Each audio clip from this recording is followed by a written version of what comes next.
My Lords, I wanted to speak in this group as I raised some harsh criticism on principle about community treatment orders in second readings in terms of the coercive and intrusive nature of the orders.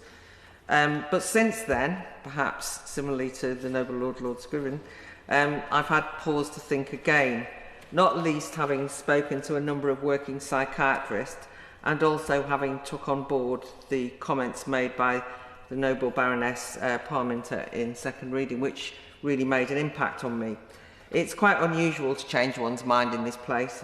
Maybe it is just for me, but so I wanted to note that. I was reminded by practitioners, and I was once one of those, when they said, we worry about how many idealistic discussions about mental illness just don't take into account the reality of chronic mental illness. And I thought that was fair reprimand, that there are a group of people who are chronically symptomatic. Perhaps some of them may never be well, and CTOs are actually a way to allow people to leave hospital who otherwise clinicians might worry would be too risky to release. So I've been thinking about this issue, and in that sense was happy to see and support the Amendment 44 in the name of Lord Scriven in terms of setting out time limits. And I think it's a useful thing to think about, probing time limits, safeguards about renewal and so on, because one doesn't want to have a situation of an automatic continuation and therefore indefinite CTO on the books, and that's what I think people are concerned about. I would have been more enthusiastic about Amendment 66, put forward by the Noble Lord Campbell and Earl Howe, for a statutory review of CTO use, although I felt maybe in the wording that the inference seemed to imply that CTOs were problematic per se, and perhaps I would suggest that we need a more open-ended review, because one of the reasons why CTOs are so contentious amongst so many people is their spiralling and increasing use. And I suggest that we really do need to understand why. One worry I have, and it's not confined to this group of amendments, so one worry I have in relation to the bill in general is that because the drivers of the legislation is about the inappropriate hospital admissions and wanting to ensure that we have proportionate detention powers and that detentions are only used as a last resort, I think we need to be wary, however, of demonising hospital care and recognise how much good can be done for mentally distressed patients in hospitals, particularly if they're given time and resources and the right kind of medical intervention.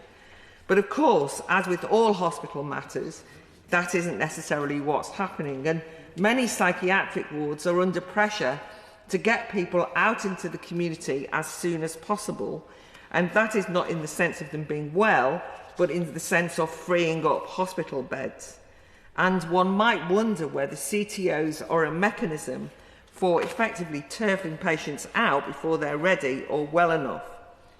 But also, CTOs, it seems, are necessary when community care is under huge strain, because the idea of voluntarily accessing a wide variety of support in the community is a myth in today's circumstances. And in all the briefings we've been sent, that is drawn attention to, in the sense that a range of groups, and a number of people have said this here today, people argue that what we need are more resources, more money and more staff for care in the community, appropriate care to really work. And that sounds reasonable. But I'm concerned that this will miss the target, because I want to reiterate the elephant in the room that I mentioned at second reading that I haven't changed my mind about. And that is that culturally we are seeing the medicalisation of more and more problems of the human condition that encourages ever greater numbers to view social, economic, educational, personal difficulties through the prism of mental health. And the problem of this bill is that eroding the distinction between who actually requires expert intervention and those simply experiencing normal, if unpleasant, emotions or experiences, The problem that this bill will have, if we don't tackle that new culture, is that we're leading to a situation of reducing time and resources to those who actually clinically require external help. This cultural climate is sadly leading to a diagnostic free-for-all, an issue I'll return to later in committee.